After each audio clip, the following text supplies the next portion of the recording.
नमस्कार। आज हम कक्षा 12वीं विषय लेखा शास्त्र के अंतर्गत साझेदारी से जुड़े कुछ महत्वपूर्ण शब्दों और उनकी परिभाषाओं को समझेंगे।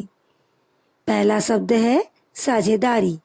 साझेदारी वह समझौता है जिसमें दो या दो से अधिक व्यक्ति मिलकर किसी व्यवसाय को चलाने अथवा लाभ हानि को बांटने के लिए सहमत होते हैं। दूसरा शब्द है साझेदार। वे सभी व्यक्ति जो साझेदारी में शामिल होते हैं उन्हें साझेदार कहा जाता है। तीसरा शब्द है फर्म का नाम।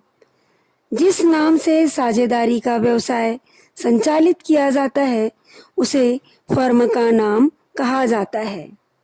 चौथा, साझेदारी संलेख। यह एक लिखित दस्तावेज है जिसमें साझेदारों के बीच हुए समझौते की सभी शर्तें एवं नियम स्पष्ट रूप से दर्ज किए जाते हैं। पांचवा, साझेदारों की पूंजी। वह राशि या संपत्ति जिसे साझेदार फर्म में निवेश करते हैं उसे उनकी पूंजी कहा जाता है।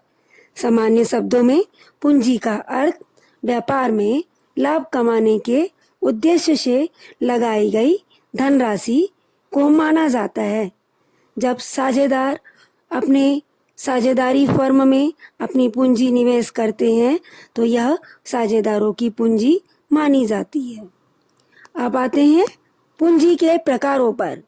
स्थायी पूंजी। जब साझेदारों द्वारा लगाई गई पूंजी को स्थिर रखा जाता है और उसमें बार बार बदलाव नहीं किया जाता तो उसे स्थायी पूंजी कहा जाता है। दूसरा है परिवर्तनशील पूंजी।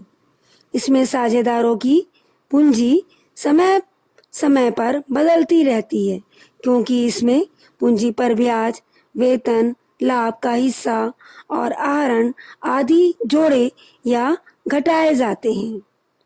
बच्चों, अब हम जानेंगे आहरण क्या है। जब कोई साझेदार व्यक्तिगत प्रयोग के लिए व्यवसाय से धन निकालता है तो उसे आहरण कहते हैं।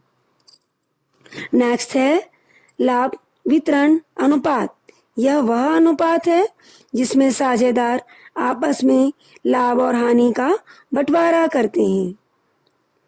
इसके बाद लाभ हानि विनियोग खाता। यह एक विशेष खाता है जिसमें शुद्ध लाभ या हानि को सबसे पहले वेतन, कमीशन, ब्याज के रूप में बांटा जाता है और इसके बाद शेष लाभ या हानि को साझेदार आपस में वितरित करते हैं। इस प्रकार हम देखते हैं कि साझेदारी से जुड़े इन सभी शब्दों का व्यवसाय के संचालन में बहुत महत्व है। ये शब्द न केवल फर्म की वित्तीय स्थिति को स्पष्ट करते हैं बल्कि साझेदारों के अधिकार और कर्तव्यों को भी व्यवस्थित रूप से परिभाषित करते हैं। धन्यवाद बच्चों।